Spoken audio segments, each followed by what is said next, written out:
A few people coming in. Thank you so much. We'll be starting in 5 minutes. While you're coming in, just let us know where you're calling in from.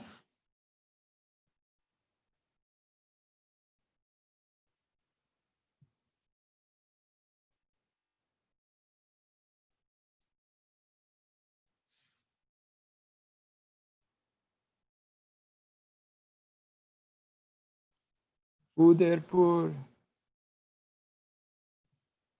Um,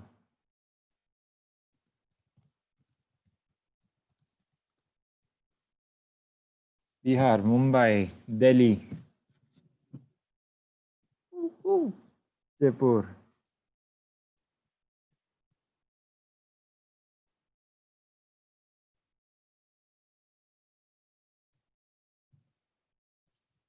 Bangalore, Calcutta, Orissa, Lucknow. Hi. Hi, Zishan.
All right, so for anyone just joining in, we're waiting a couple more minutes. I think a few people are trickling in.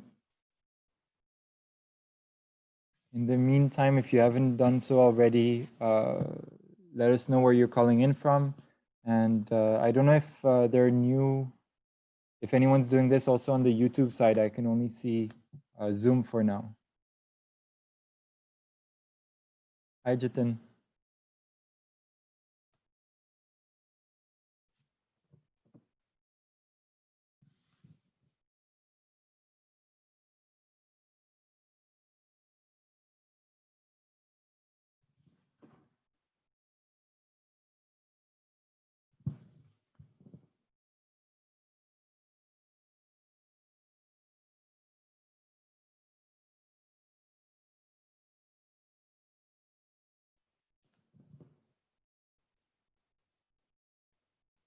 Okay, I think we can slowly get started.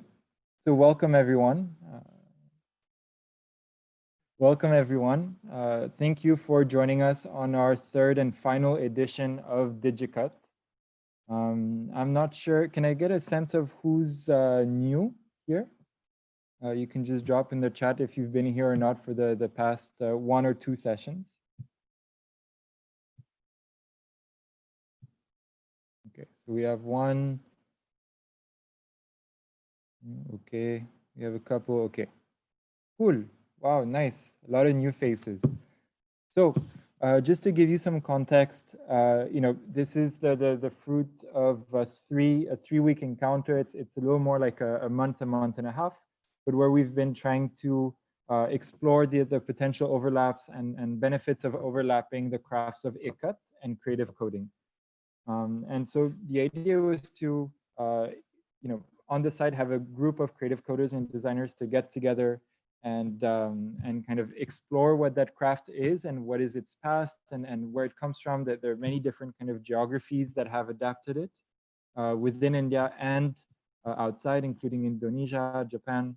And so what we've been trying to do is on one hand learn about the craft, and on the other to try to create our own projects around it as a way to deepen our knowledge of the craft and of the practice. And so over the past 3 weeks, what we've done, and all these videos are available on the HasGeek page, but the Ikat primer was trying to get everyone on the same page as to what Ikat was. Then 2 weeks ago, we did the Textile Innovations webinar where we talked more about people trying to experiment with the format to try to create new aesthetics within that space, or to try to use code within museums to try to unpack the practice of not necessarily just Ikat, but textile design. And so now we are on week 3, and we are trying to share with you the work that we've been doing in parallel as the kind of designers and creative coders. The reason we tried to bring together Ikat and creative coding, this is something that Nen, who's here on the call, and myself were interested in exploring for a few reasons, but my original kind of reason was a very kind of shallow, surface level visual understanding of the craft, and this idea that the aesthetic that Ikat generated because of the way the yarn was appearing and being dyed before being woven created an interesting aesthetic that was quite similar to stuff I could imagine or had seen in a kind of creative code glitch art type of work. And this was also an extension of an older project that I've been a part of and that we organized at Sanskriti last November, which was to bring kind of creative coders, designers, storytellers together within a museum to kind of hack the museum and find new ways of engaging with the pieces. And so Museomix is actually a program that's been going on for 7 years in Europe. And it was the first time we were bringing it to India. And so all of this to give you a little bit of context, and that leaves me about 2 minutes to run through the rest of my slides. But basically, what I wanted to do was give you a little bit of a sense of how we structured this time so that you'd feel comfortable doing it yourself. But so there were 3 weeks of webinars, and that's maybe what you see here in milestone 4, 5, and 6. But actually, we've gotten together on calls to kind of explain our intent, define a manifesto together before we started any work to make sure everyone was on the same page. And then we got into pitching ideas, parallel refining our work as the webinars were happening. So it was a lot of kind of online research, especially in Miro, which is a great collaborative tool. And so what you'll be seeing today are 5 different concepts that we came up with in the hope of creating a catalog of unique interventions, right? And so you can see on this 2x2 matrix that I just wanted to highlight really quickly is that what we tried to do is find a range of approaches. So we wanted to make sure that we had some kind of creative code that was looking more at public engagement, some that were more like a tool for changing the way the craft is done or approached or understood. And on the left and right, you have something that's more utilitarian and something that's more experiential. And so the idea was that with all 5 projects that we would have that each one would be unique in its own way, but also be able to link up together. And so I think what you'll notice after the end of this talk is that each idea could build on the other and collaborate with each other. And so, as I was saying, it was a lot of remote collaboration. Everything was done during the lockdown across several different countries sometimes. And so it's been a lot of fun, and I think everyone's quite excited to share with you what we've been doing. So over to Praveen. I'll mute myself and just be there for the slides. Okay, thanks, Hugo. So Orikat was a project between me, Ajitesh, and Yatharth, and it is sort of a optical recognition code system which we figured that which could help extend the Ikat practices. So we'll just show you how the journey went with us. So initially we started with provocations, which was basically starting from QR codes, which was the initial setup where we thought that, okay, maybe we could put QR codes on the Ikat. And then we also tried visual cryptography and some folding structures, which we used to do in school, where we used to write on the side of books and figure out, okay, what was written. But at the end, we found that Spotify code sort of fits our aesthetics. So we we decided that we'll go explore that part more, that how Spotify code works. And then later on, we also found this paper. You could check it later on. So where they sort of gave an idea, or gave a whole system of how to track a textiles by actually encoding the marker of a product inside the yarn itself through the twisting of the yarn of black and white. So taking cue from that, we thought that, okay, maybe we could explore this part also in our Oricut. So we started with our explorations with a simple illustration, and we thought that, okay, since we need a boundary to figure out, so we created this type of a system where there'll be two borders made with ikat, and in between them we will have a pattern which will keep repeating over the period of a whole cloth. So we wanted to embed this whole pattern inside the cloth, just like on the right side you are looking at. And we wanted to put some geographic indicators and other informations itself embedded in the code, but also other than that, we also wanted to contextually use this technique where you could see these explorations of visuals, that how it may look later on, and it sort of fits the aesthetics of Ikat. uh, Moving on, we started then experimenting with code and figuring out that how much density of these codes should be and how much can we optically recognize from our phones.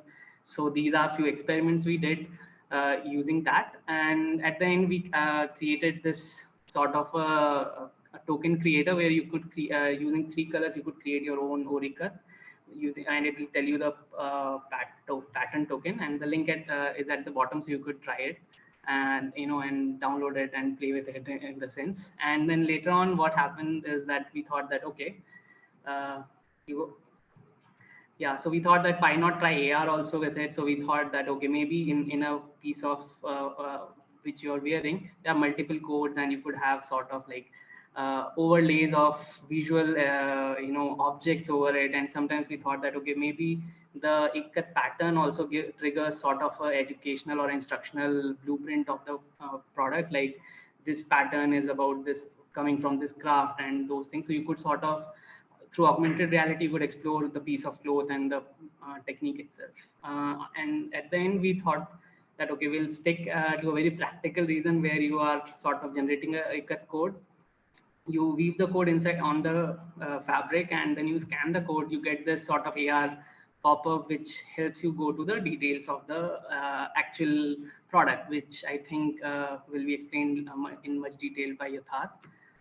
So Yatharth will take over from now. Hello. So Oricat is a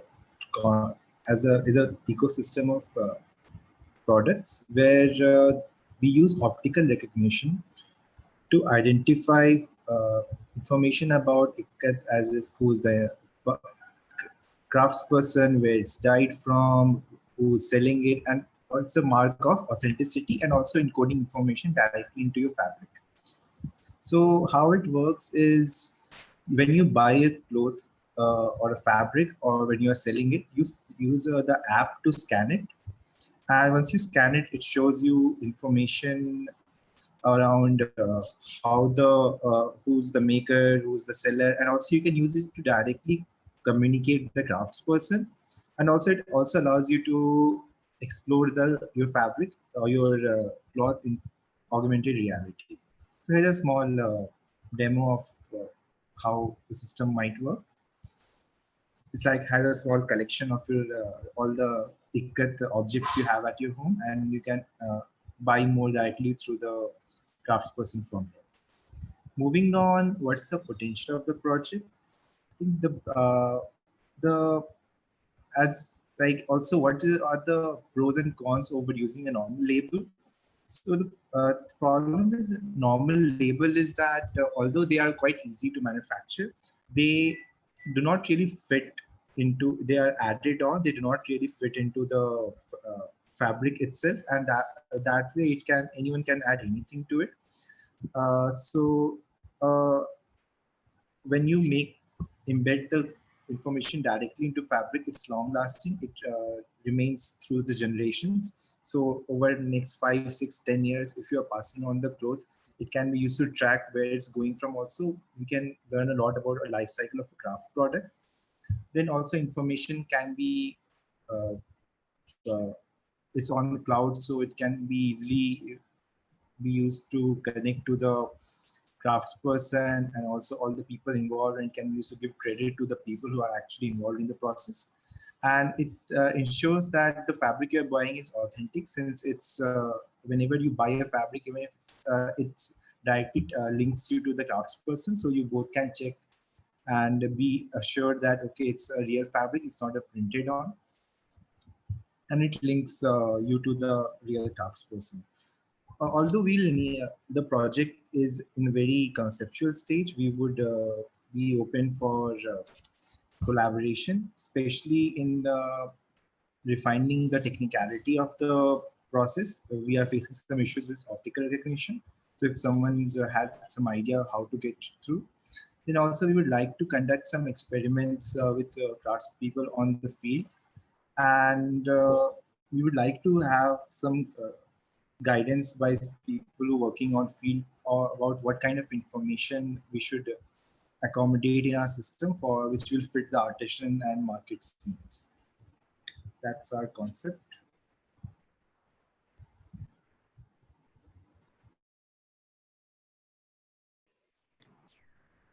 You are muted. Yeah, sorry. Sorry, Melin, I clicked into your presentation and I don't have a back arrow where it's not clicking. So Oh, no, no I'll give you the problem. floor. Yeah. So, hi. So I started doing coding at Ambika's coding classes, and it opened up a lot of opportunities for me to collaborate with new people. And I'm an amateur at coding, but it was a really nice experience to work with people from different places and doing some visual experiments. And it's really cool how this whole project was totally done online. So I'll just jump into the project. So Salil and I have been working on an Ikat generator, which is an interactive web tool, and it allows people to create new designs and with various modes. So you can change the height, the width, and the orientation of the design, and you can create some very cool, unique patterns. So one of our initial ideas was to take patterns from different places. So you take patterns from Odisha, Gujarat, and Japan, and fuse them into making a new pattern, and they're sort of a hybrid. But as we were exploring more, we found out that it was really difficult to because those patterns were so intricate. It was really difficult to make them on code. So we started off with making very basic patterns on P5JS, which is a web editor for code.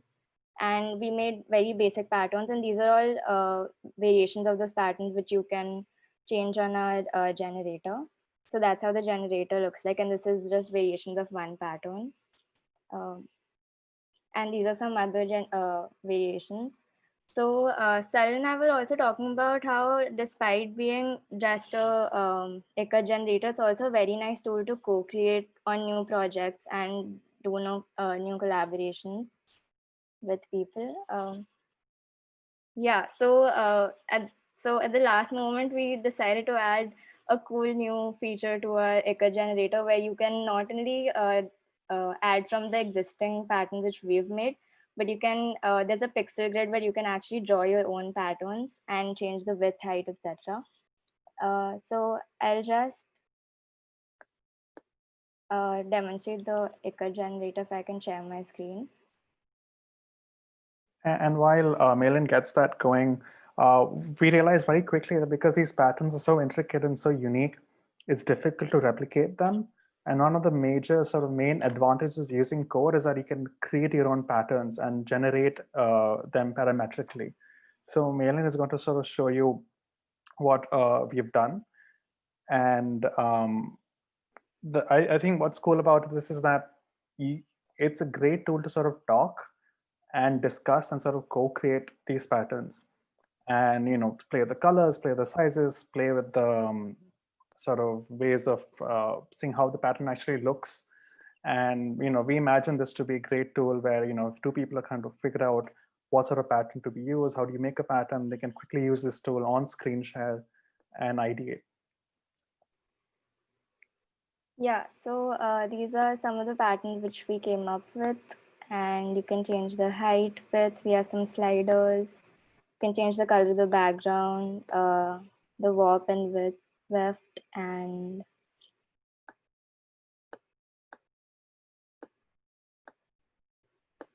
yeah.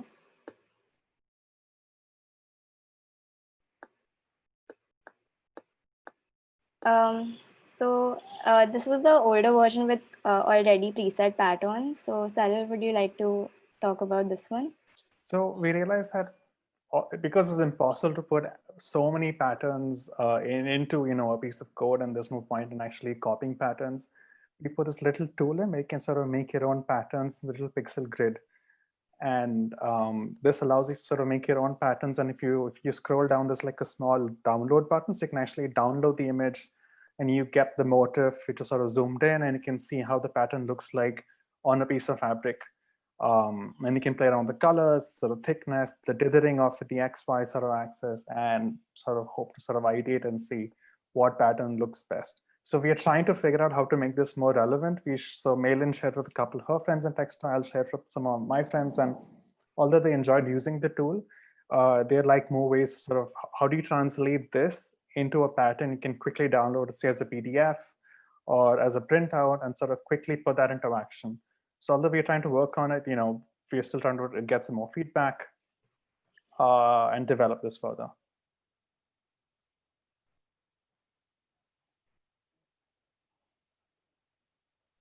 Wait, I'll share my screen again.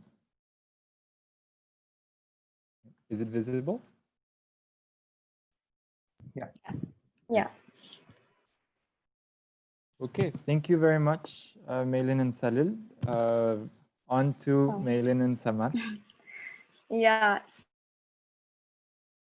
So, hi again. So Samarth and I have been working on an interactive game which shows the process of making of Ikat, and our intent was to show how much effort goes into this craft, the time, and how intricate and elaborate the process is.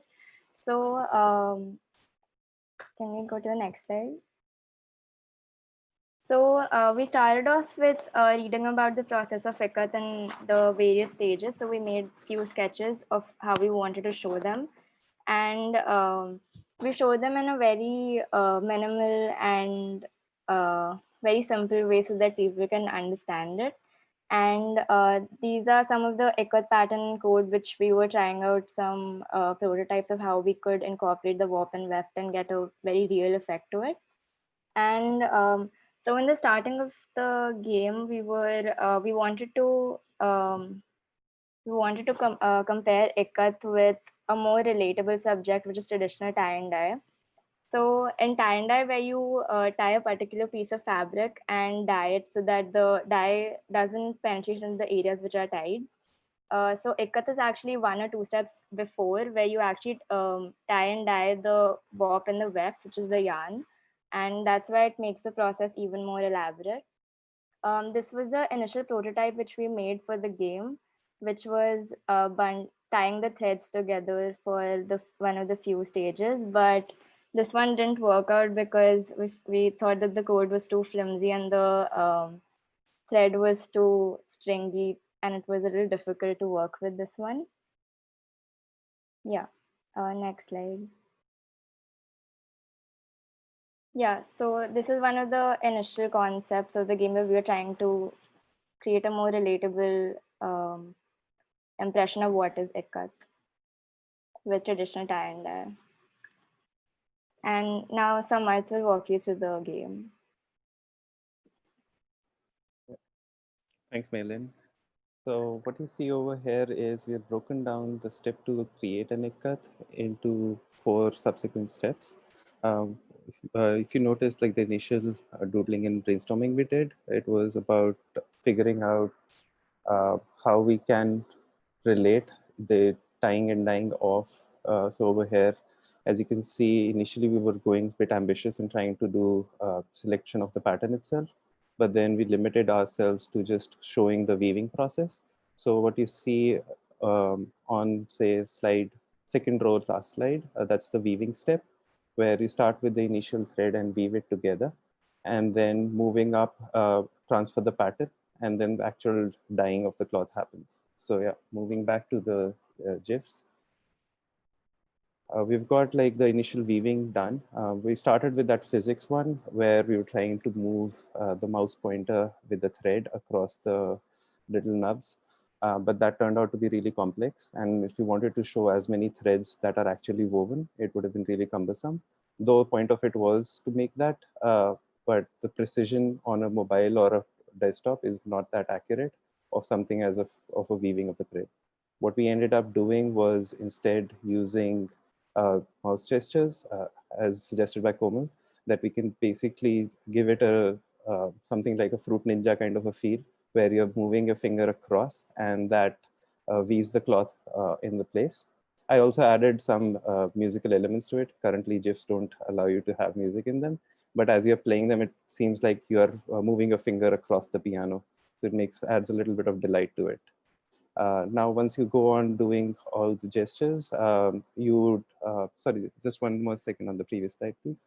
So once you've woven the thread, you actually bundle it together. Now, this is basically done so you don't have to dye each and individual thread, but you can just bundle it together and then transfer whatever design you wanted to put on it.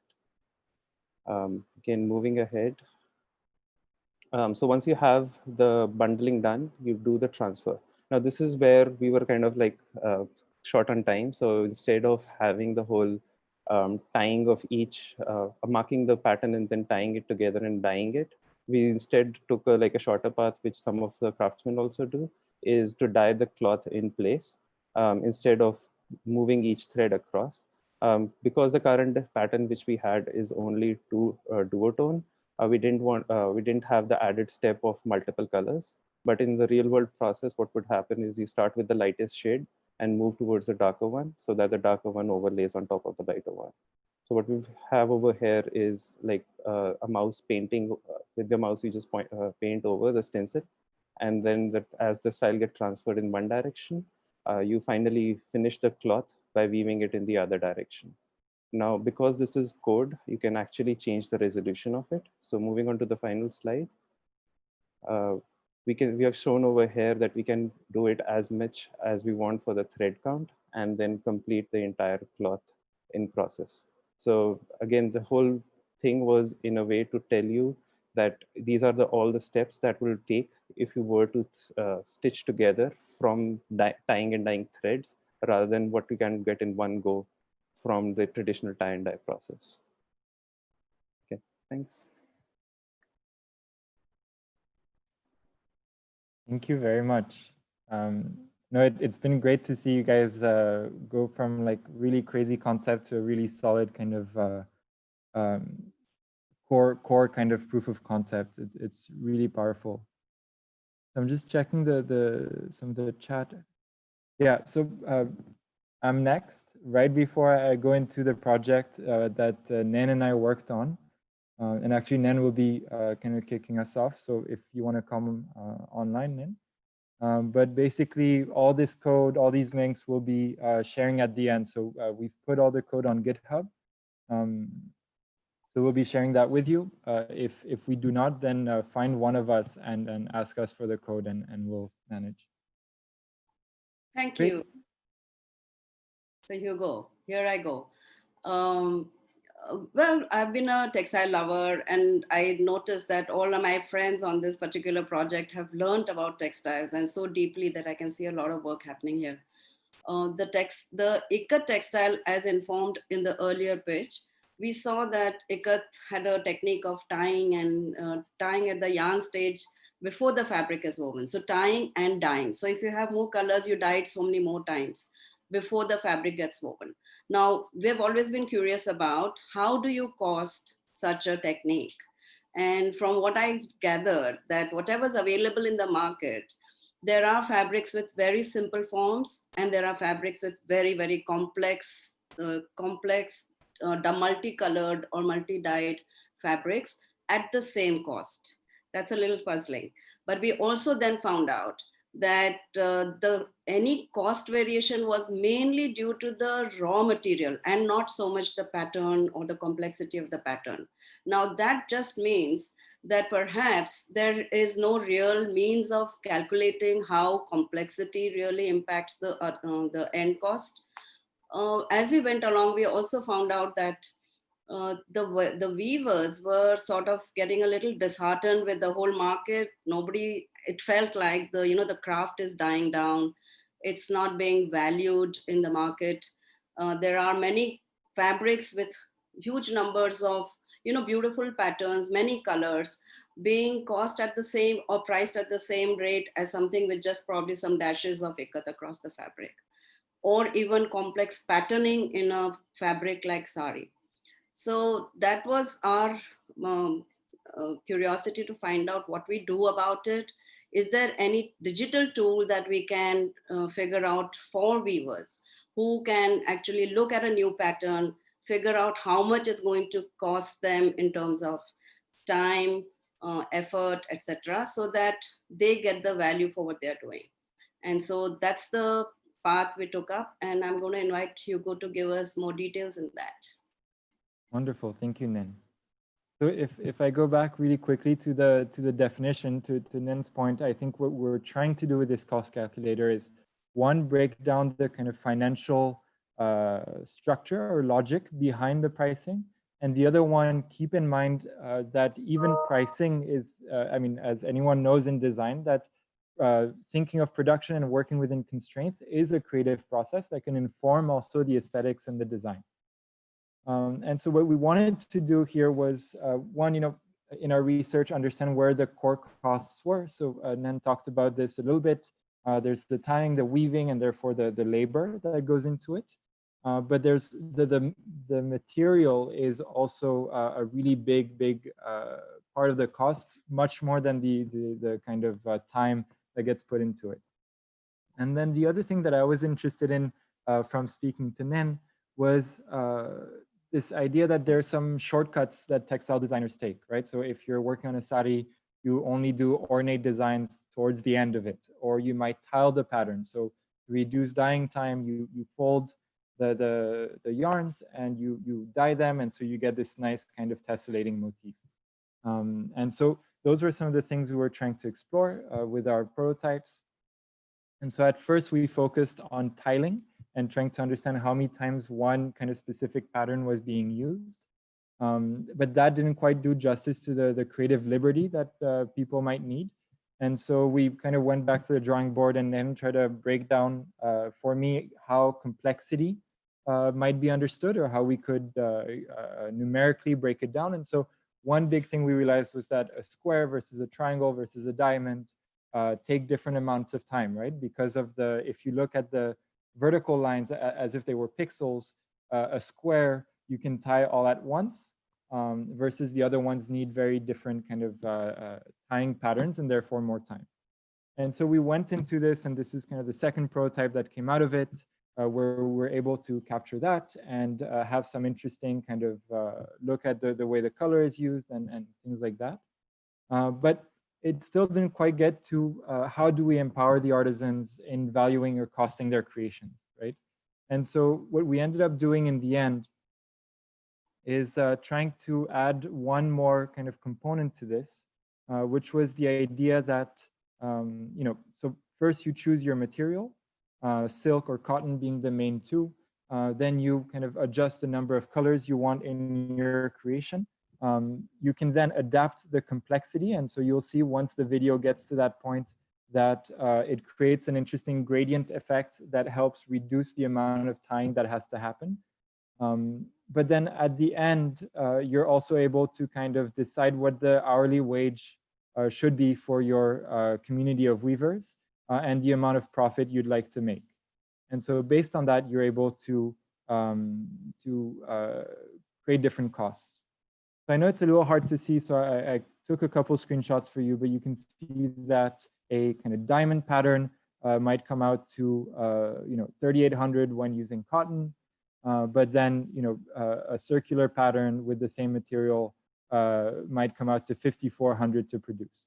So you'll see that the numbers the numbers are a little bit tentative right now. What we tried to do was look mostly at proportions, orders of scale.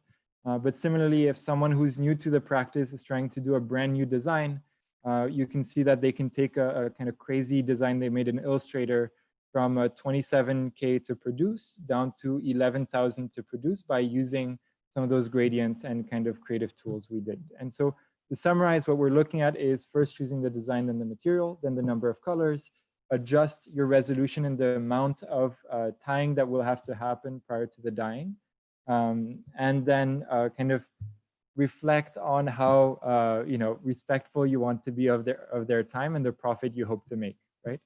And so what we wanted to do really is kind of focus on adjusting, making a tool that could help you adjust the complexity of your design and fit within a cost that is set and relevant for the market, while trying to showcase the value and the importance of the craftsmanship that is otherwise not quite represented enough.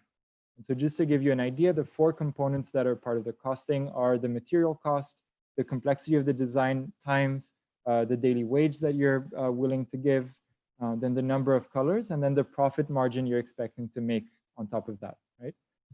So the next steps, and this is my final slide, we're really interested in getting in touch to put in real values. As I was saying, we tried to look at some Saudi designs online on some different web stores and reverse retrofit and reverse engineer this kind of equation.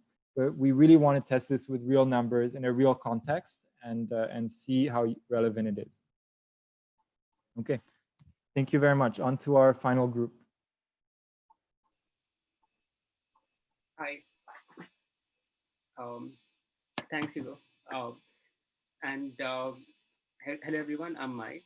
I'll be taking through the work which we've been doing over the last couple of weeks. This is like a teamwork between Komal, Natasha, and myself. So we started, this whole process of trying to weave data in a way. So we are trying to see how to document and trace the stories which we can tell through weaving using data. And we are trying to take help from the community of weavers to convert the visuals which we make into patterns. So talking about patterns, Kolam. Sorry, Mike, one quick thing. Do you think you could speak a little bit louder? Yeah, hi. Yeah, sure. So talking about patterns, we started our explorations with kolam. Kolam is a traditional South Indian art, which is drawn every day by the women of the house. And our team loves those sort of patterns. So we found it very interesting and we started researching into the same. So we particularly were interested in what is the mathematics behind kolam and what patterns are being made and how can we bring that in a more programmable fashion. So yeah, next slide. So we broke down the concepts which are in Kolam into a simple programmable rule. One thing which is quite noticed is the tiling. So in patterns you would see a lot of tiling or repetition. And in this case specifically, our team made these 6 tiles through which you can like combine in different ways to even create a very complex column, as you can see. And in the next slide, we'll see another simple rule which gets used, which is more towards rotations. So, simply put, the same tile can be rotated in different angles to then produce a more complex pattern. And further on, symmetry is something which is like generally seen. So even if you take a single tile, uh, you can see a lot of symmetry. Next.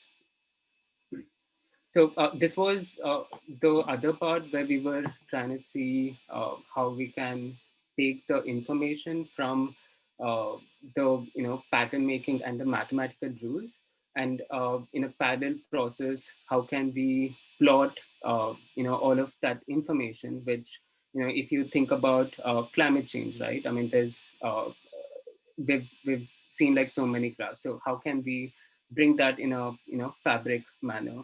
So the graph on the left is a simple like linear graph in terms of years, and we're trying to see on the right if we can have a similar representation, probably through colors or patterns.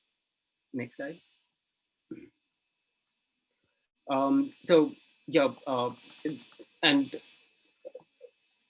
and also thinking about not just the graphs which exist, but can we think about some application wherein we can, or the artisans itself, they can enter their daily moods or patterns, and can we translate it into a weaving pattern? That's the bigger question we sort of were like trying to see, and trying to come up with a tool. This is a quick tool made in processing, and yeah, you have different motives. You can quickly like click and add. Sorry, if you go back, yes. So you can click and you can add different motifs, and you can then uh, choose what is the tile you're looking for. You can click on R to rotate. So it's like completely interactive. So it gives a level of freedom for a person to be able to play around with patterns. But meanwhile, the, the interesting part is once you made your pattern, you could quickly change the palette itself, and you can start seeing different visual forms, right? All of this could essentially also represent information or data. So the bigger challenge for us now was like, okay, how do we represent information which talks about the viewers itself, right? And the daily struggles which they go through, or whatever they could be thinking of. So how do we bring that out?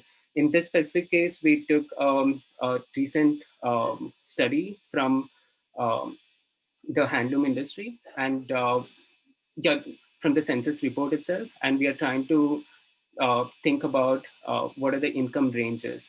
So on the left, you can see the urban handloom weavers, and which is in purple, and the rural is in muddish brown. So if the white part is smaller, it represents like a smaller income. Whereas on the right extreme, you see like a really big white part, right? So that essentially means bigger income which a person gets, and a tile essentially represents like 2500 viewers here. So yeah, coming to this data prototype, so we use the same tool, and we try to plug in that information. I hope this is like clearly visible, but yeah, it essentially, so on the left you can see that, okay, we are here talking about the richest group, where they're around eight such groups, where they are actually making 50,000 to 1 lakh. And you can see the ratio, or you can also see the ratio between the rural and the urban, right? So it's like there are really less work people who are working in this industry when it comes to the urban space itself. So that is why you see that, okay, there are more people who are actually earning uh, in the rural versus the urban space. So if we go to the next slide, we'll have a comparison towards, okay, what is the next range, right? So you can quickly see how many of them got added. And yeah, I mean, there are around 18 of these blocks which we could place. And whereas, yeah, it's really hard to see the numbers, but it's like 13. This part now gets even more interesting, because the people who earn 15,000 to 25,000, there are a lot more of people who earn like a medium wage. And yeah, further on, I would the next one would be the last, where let's stay here for a while and just observe this. So you've got like so many people who are earning between 10,000 to 15,000, and the number is like 193 times 2500 if you look at the whole scale, right? Whereas there are very less amount of people who earn like more than a lakh. So I'm trying to also like understand what is the thing which goes behind this level of disparity in the amount of wages they get, even though they're doing like same work. That's a question which can be probably answered better by the community themselves. And if we go to the next slide, I would like to, there's a shocking report because all the visuals I've shown so far just represents 20% of the viewers. But where's the rest? If you click, yes. So as I was saying, whatever visuals I was representing was only 20% of the entire ecosystem who were earning about 10,000. Now the bigger challenge is, okay, there are 80% of these people who are earning less than 10,000. So I mean, this is something to actually consider and think about. I mean, why this disparity exists, and second, how can we actually make things better for the people in the community so that they can actually be able to earn and work better and also fulfill their own desires, right? I mean, needs, I would say, rather than desires.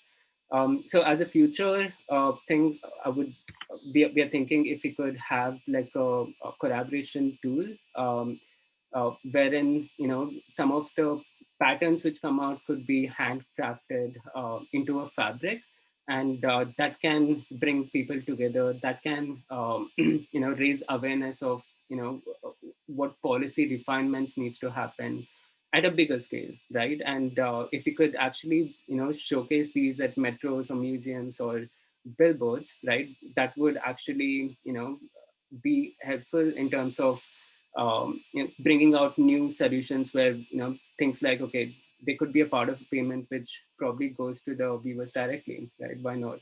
So yeah, I would leave this as a thought, so that you guys can also think about all the people who are involved in this.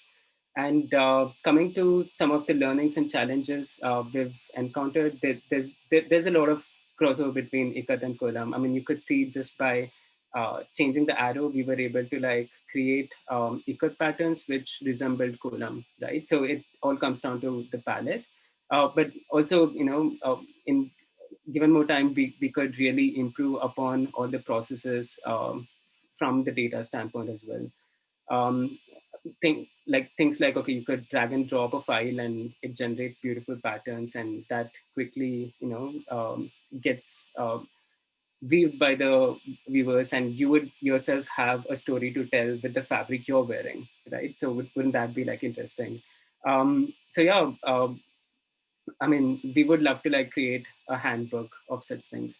Going to the next slide. Um, Yes. So as a next steps, I mean, of course, we'd love a lot of feedback from you guys, and also see some potential collaborations and funding to the people who are actually making this art and bringing that into public spaces, so that rather than going with print media, we could essentially have brandings and fabrics which are out there, which are also earthy, right? For advertisements and banners.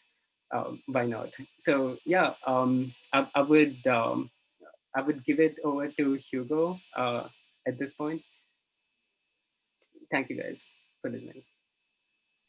Thank you so much. So may I have everyone turn on their cameras actually, because I think we're more or less done with having the show and tell be completed. I'll just share a couple words. In the meantime, please leave your Q&As, and I'm gonna pull them up. But yeah, I think to echo Mike's words, I really want to ask you for feedback for anyone who has connections on piloting these with actual crafts communities. Even if that means waiting a little bit after the lockdown, but at least doing the kind of initial work to set that up and to explore that. And of course, I mean, so a little bit of housekeeping, this was, everyone was really kind to donate their time. Even the platform HasGeek has been willing to do this. We're putting this under Creative Commons. So right now it's open source. And so, but we're really interested in, being able to find some funding also to be able to take this to the next step, right? As isolated projects or together as one, if a museum would like to have everyone again, okay? So let me just quickly escape this. and open up the questions. I think I have to stop my screen share. And also, yes, I forgot to mention a very, very, very big thank you to everyone who's joined us over the past few weeks and all the sessions. So let me just find the Excel with all the questions. Great, so I'm sure we can take a few more. So I have one from Siddhant, which says, will you be open to, so this is for Praveen and Yatar, so the Orikat team. Would you be open to developing this further for other crafts? I think I saw that in the chat. And what would be the minimum cost to integrate it with the basic level to start with? Yeah, so maybe a word on how you imagine taking this project forward, guys?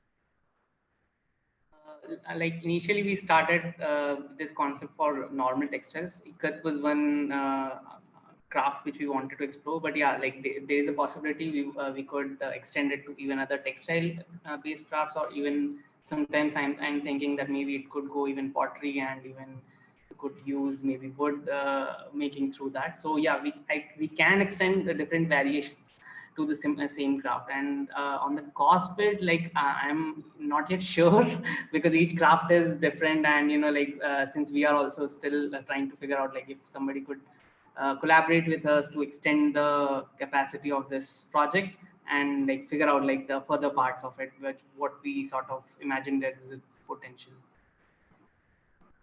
Yatharth, if you want to add anything. I think that you covered most of it. Like the cost would be highly craft dependent since the processes will be different. And yeah, but we can definitely extend it to other formats also. But it cannot be a generic solution at the moment. It would be a very case study based. Yeah. And I think that's what was exciting also, when we did our research on kind of existing textile softwares, we saw these like massive Photoshop-esque, like do everything for jacquard, do everything for these different textiles. And so what was nice about this creative code approach, and mostly working with processing P5.js, is that we had to be very specific in our use cases and what we were trying to do. So I think that's an interesting point.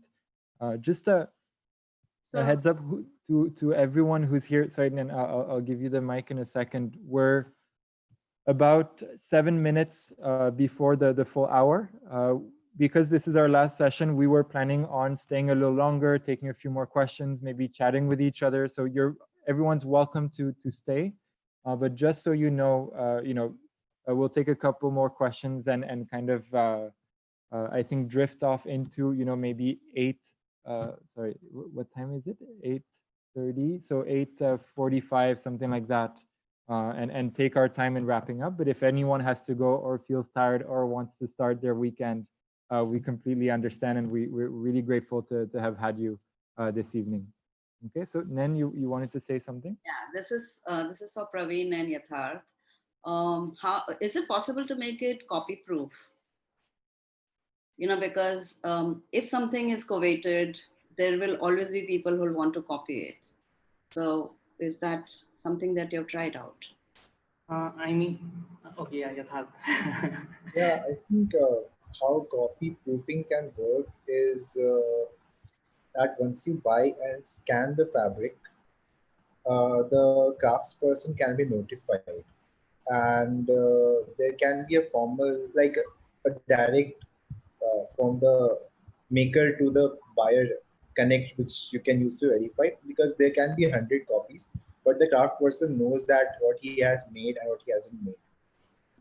So I think that would be one way. There can be more technological solutions like blockchains and other things, but I think they will go not solve the trust issue as such. It's introduce a new technology in between. And there's also, when I spoke to Bina about this, she was saying that there's existing kind of certification formats that exist, like the IHB, India Handloom brand. So there might be also opportunities to integrate with some of these kind of broader certification programs as well, right?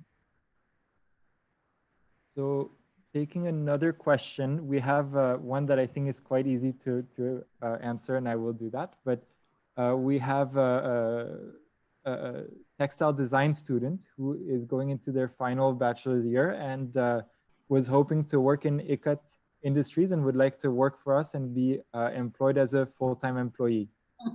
So Great. I think if we manage to make these into businesses, we will gladly call you up and reach out to you. But I think in the meantime, none of us are employed by Digikat. So I think we'll have to wait on that one. There's another question on how do you ensure the inclusivity of the weavers, designers, brand owners? And I think, that remains the big challenge. And to Yathar's point, like I don't think that blockchain might kind of increase trust, and it's a process of, increasing the transparency. And so I'm answering this only from the perspective of the cost calculator, finding ways, to kind of understand the logics and the dynamics at work. And so for us, that was one way.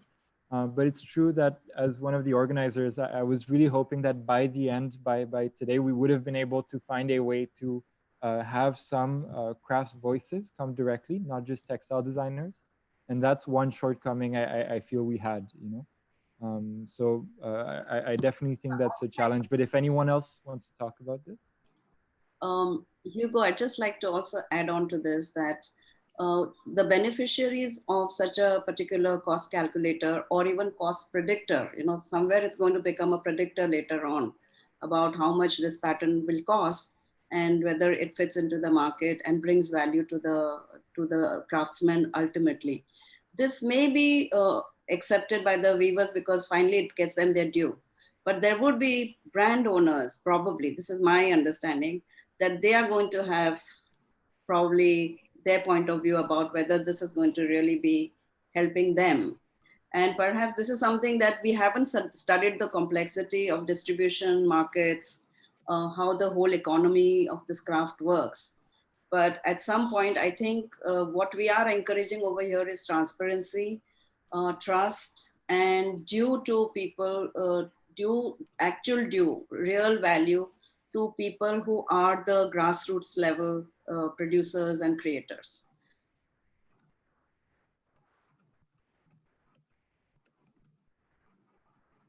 Any other comments on this question of extending beyond our immediate community?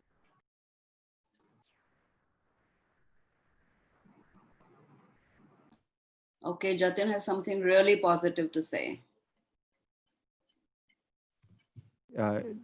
That he would happily collaborate with everyone in developing these future possibilities. Wonderful. Thank you, Jatin. For all of us.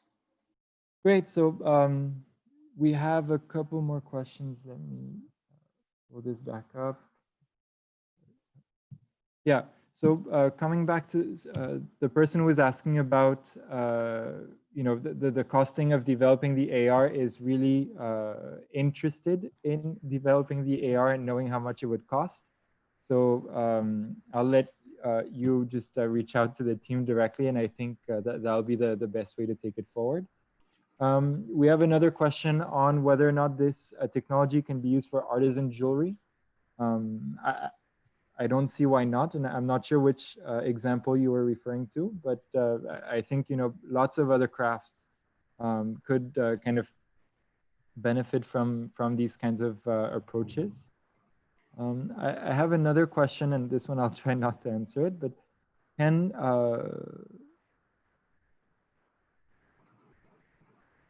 okay, so, but it's for us. So can the cost calculator also be customer facing as well? And that's how you decide on your budget or how you choose a design. So yeah, I completely agree.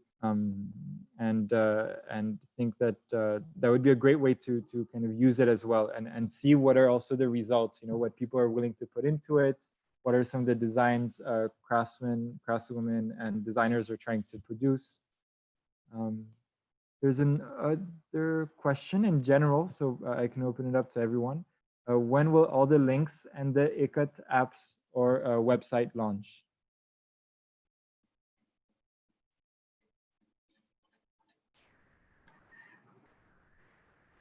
Yes. So with the best of our intentions, it will be within the next couple of weeks. Please make sure to email me perhaps, or if you're already on the Zoom mailing list, then you'll definitely get pinged. But that should be the how we do it. Great. So we've actually finished right on time, and I believe we've gotten through through all the questions. So Can I ask great. a question to the other panelists? Please. You have the time. Okay, one for the game people. Can this game really be converted into, a game with drama, action, tragedy, emotions, and whatever? Is that possible? Yeah, definitely. I think game design is something where you do want to evoke emotions, and currently our tool was for educational purposes. So we kept it pretty much minimal and to the point about just educating people. But yeah, I definitely get the point that to make it memorable, it has to have that emotional component to it. So I think, yeah, I think one of the things which we have come back again and again to is being able to connect to craftspeople and be representative of the true emotions rather than come up with a fictional story around it. So I think if we do get the opportunity, we'll definitely take it further as a storyline rather than just being like a plain old data visualization. Right. So We got it? Yeah. Can I suggest one more thing?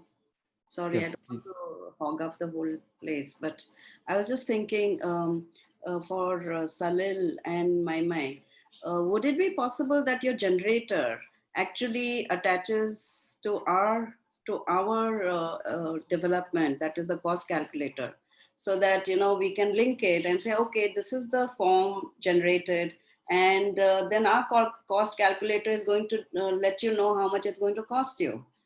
And perhaps that's going to be a big collaboration at the end of all this. What do you say, Salil? Yeah, absolutely. I already saw there's a lot of overlaps between what we are doing, looking at the tools that you also had. Yeah, for sure. I think that's a very cool way of just linking them together. Great. So now we have another few months we can work on. And Yeah. just to answer one more question that's come up, the question is about if designs like Batik can also be included in this project. Absolutely. Just we chose Ikat because I think that's what we are all interested in, but the same processes and the same tools can easily be translated to use other styles of textiles or other mediums completely as well, depending on how we sort of rejig it. Completely, and I think that's the beauty of this medium also, right? That that's what I was trying to call out at the beginning, that the reason we chose Ikat, at least myself, was from a fairly kind of arbitrary place of just pure aesthetic sense. And so, and then kind of zooming out to include textile design in general completely. But yeah, I 100% could be applied to other textile designs, other crafts, and other spaces. Yeah. And so just to add to that, I know that the cost of commercial textile software is sky high. I know that we're not the only ones developing software for it. I know there's a professor at CMU who's also creating a processing sort of library to make these embroidery patterns, which can be used for a machine embroidery sort of machine. It's a great tool. You can go check it out. So there's lots and lots of people making similar sort of software. If you do a cursory search online, you'll find many more projects like these. Thanks, that's great. Just one quick comment, like, or a question to Mike. Just curious about his experience doing data art. I know like they've done like a really amazing thing for Aether, and like doing that whole data art thing where people can take it away after their, I think, test drive. So what was it, something like doing the similar thing for Ikat over here, but more on the social lines? So I'm curious, what do you think people's takeaway were when they saw that data art? And do you think how they will relate so much to that data as much? Or do they like the aesthetic bit more?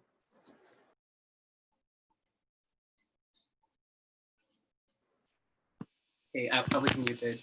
I would like to answer this in two parts. One is what they think about the data. I would let people talk about it. because I mean, I do, from my understanding at least, I can see patterns in this, and that is what I'm trying to like bring out into the world, because I want others to see not just as numbers, because they're not numbers. They're people over there, literally, um, yeah, day and night working on this. So it there needs to be that emotional connect with people itself. So if you can actually visualize data and either make it in a fabric, and also there are other projects, open source projects, which I've been a part of very recently, where we are like trying to make these data interactive. And even if you're in front of the museum, you can think about like a AR space. You have these tools to be able to like see data on the fabric, right? So that actually gives more liberty in terms of what gets visualized and what information gets shared, and what ultimately what story gets told, right? And in this case, we weren't focused too much on the visual, because visual was something which we couldn't work on in depth, even though we got some of the rules. There's so much you can like better understand by, again, like programming and trying to like load the data. So in this case, uh, we achieved like, I would say, 1% of it. And we'd love to like make it better and better, so that at some point it connects as a system with the viewers themselves, right? If at all, yeah, it could solve some of their problems in terms of bringing their voice out. At the end of the day, they need to be heard as well. Yeah. And so just a quick point again, those of us who were on this project, since this is our last kind of get together or call, I think we'll stick around for a little longer and keep discussing the project. If anyone feels from the audience feels like that they want to stay and hear this, you're more than welcome to. But I just want to make it clear that otherwise, you should completely feel free to kind of go as well and enjoy your Friday evening. So I wasn't sure if that was clear, because I saw a few people. Yeah, okay, cool. It wasn't as clear. Now it's clear. Great. So I had a question actually for Praveen and Yatharth, but this idea of using AR, I thought there was a really cool example with the owls that we saw early on with the GIF. So what was the logic between going for utilitarian rather than a new form of expression or craft? I mean, since it's AR itself is in its infancy right now, right? So putting some solution like that in the market, I thought that it will still take some time to make it more approachable for normal users, because even the Orikat, which we discussed, it was for a sort of normal user which have a smartphone in a basic sense, right? So that's why we thought that, okay, let's continue with the whole concept as a very utilitarian format, where it can be actually implemented. And the only thing I think we wanted to figure out was the proper encryption and decryption with the optical recognition. So if that gets done, I think we can actually make this product.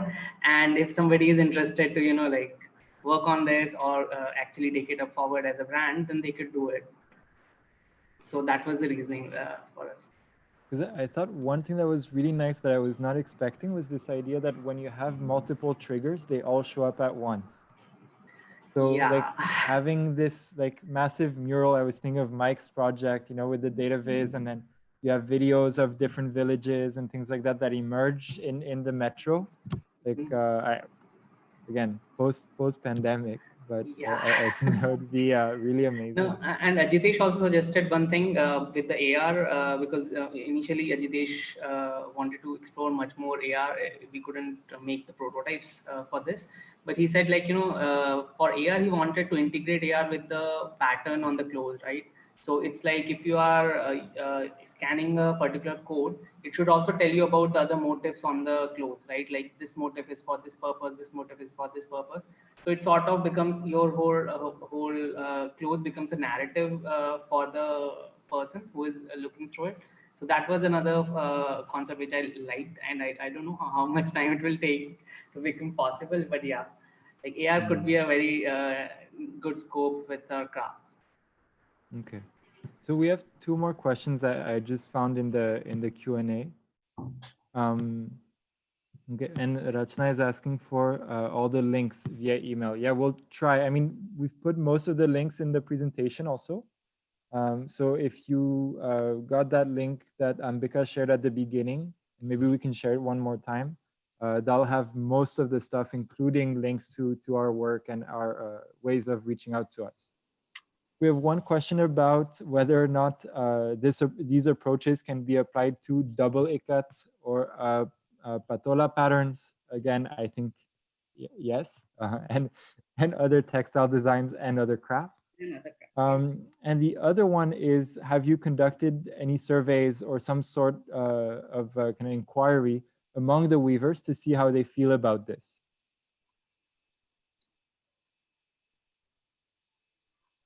The So short answer is no, but if anyone wants to comment.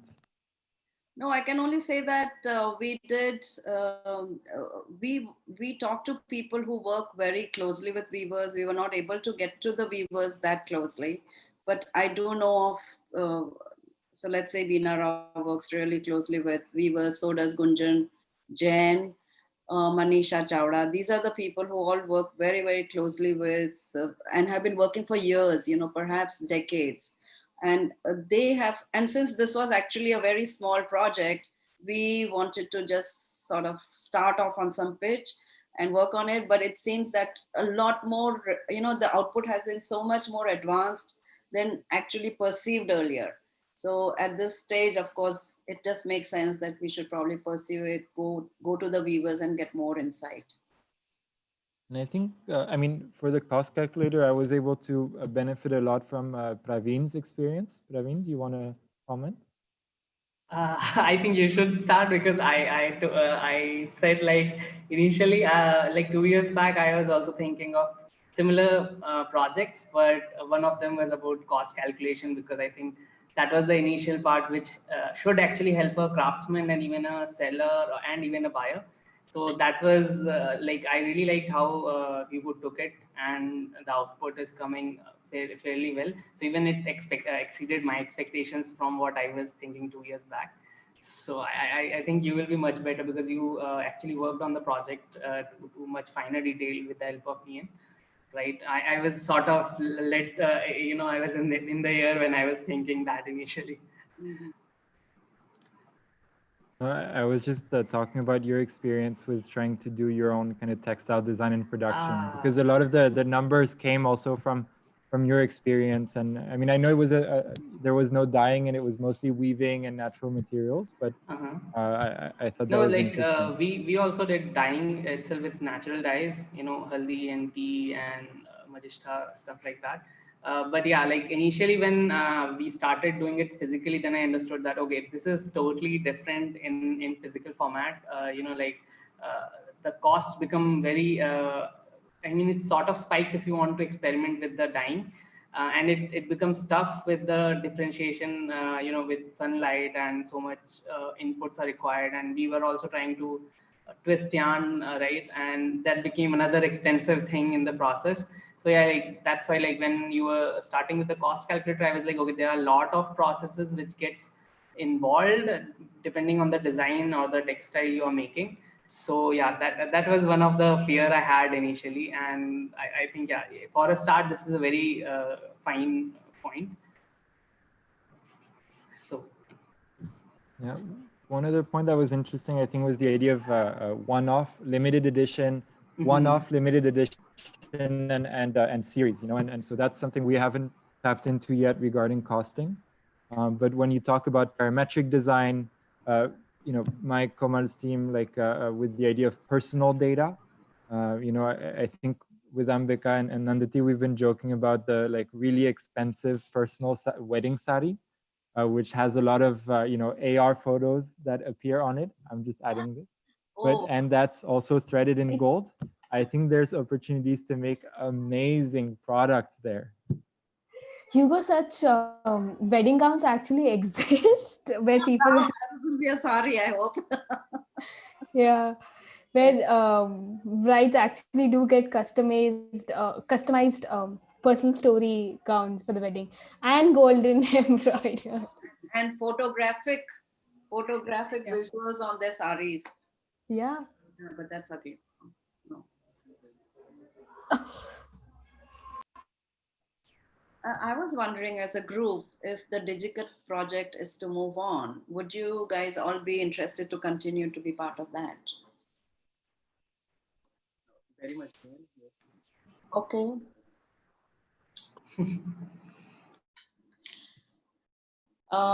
I wanted to let Mike know that today what I saw of your presentation, and Komal and Natasha, of course, is, I was thinking that not only are you telling a story through, you made symbols of your data and you started telling a story about it. I hope such a thing could not only become kind of a game which people can use to, tell stories, or perhaps decode a story. So really it can become a lot more, probably something which everybody understands, more than just being a very serious economic data about what the situation is. And perhaps that will bring us closer to what is the reality. And you might need to get into other facts of Ikat as well to do that. So there are two different games of Ikat being developed out of this particular experience.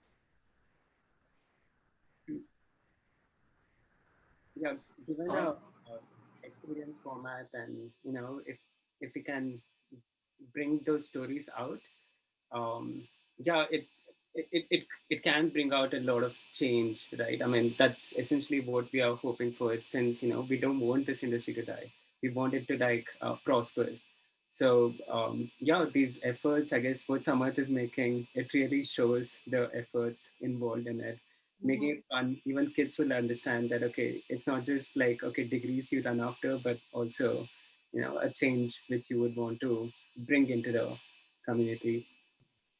And one quick comment also. Oh, sorry. Go ahead, Hugo. No, I just keep thinking of, these reports that, I mean, it's just amazing the amount of data that's online in PDFs from one research center or another. So I feel like, even this idea of, printing and binding the report nicely and giving it in that sari, and through seeing the data on the sari, then you better understand it through the report. But I really feel like there's some kind of experiences, things that would feel sometimes just like marketing, that like beg to be done in the NGO sector, in the kind of craft revitalization sector, where we could find a couple really smart ways of doing, one-off pieces, for like these 20 investors that come in. And I don't know, I just feel like there are the funds, they're there. We need to get them. Yeah, I hope the committee who's actually watching this they actually see us part, and them collaborating with us into making it come to life. Completely. Okay, there's a technical question from Jatin to all the experts sitting on this panel. Can you add sound on Fabric? Ellen? That Praveen may have already done that, or I mean, he can do it. It's a simple add-on where through his augmented reality, he can do that. And the other way to do it is where you code sound into the message of the fabric, how Mike has done, where he's coded data in it. So sound is essentially data.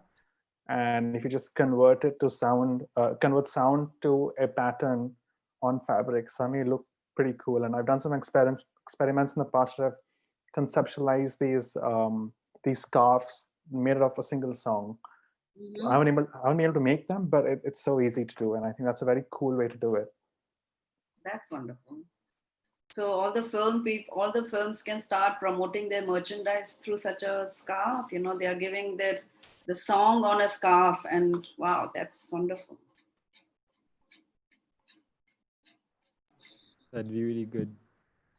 Yeah, even with the AR, I was thinking that, okay, we should put a sound in the back, but yeah, with the GIF, it doesn't count out. And that could be a good experience, maybe it tells you the whole story on the fabric itself. Yeah, maybe the weaver or somebody who's been a part of the process Yeah. could be talking to Yeah. you. Yeah, that's a good QR, isn't it?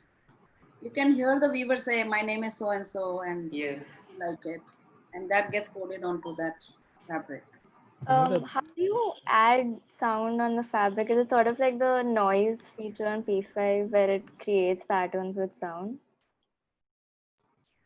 I mean, with AR, we are saying like you could actually play a song. You know, like when you sort of use your filters on Instagram, and there are a few Instagram filters with music, so it could work like that actually. And you could even, I think, I haven't figured that out yet, but you can actually play a video on the AR thing. So it's like you scan it and a video starts playing in front of you, right? So we can have the whole craftsman playing, talking about him and how he worked on the particular cloth. I think more interesting challenge over here is making the fabric sound something. So it's not Yeah, like that will be nice. technology itself, but I remember there was this some exhibit in Paris itself where the artist had taken a spider's web and like captured the sound or the resonant frequency of it. So it's just like a single thread of the web itself, and it's like they made the room so silent so that you can actually see as you pass by it how it oscillates and what sound it makes. So just having that baked into and figuring out, I don't know, that's some material science level thing, but And I wanted to share, I know I said we have to wrap up, but Bina was saying that also it's really tough to credit one weaver because so often it's such a big community. So that's why she was actually saying that she's quite wary of NGOs that just put that one person's face or profile on these websites. But I'm sure, yeah, there are definitely interesting stuff to be done with it though, with video, audio, all of that.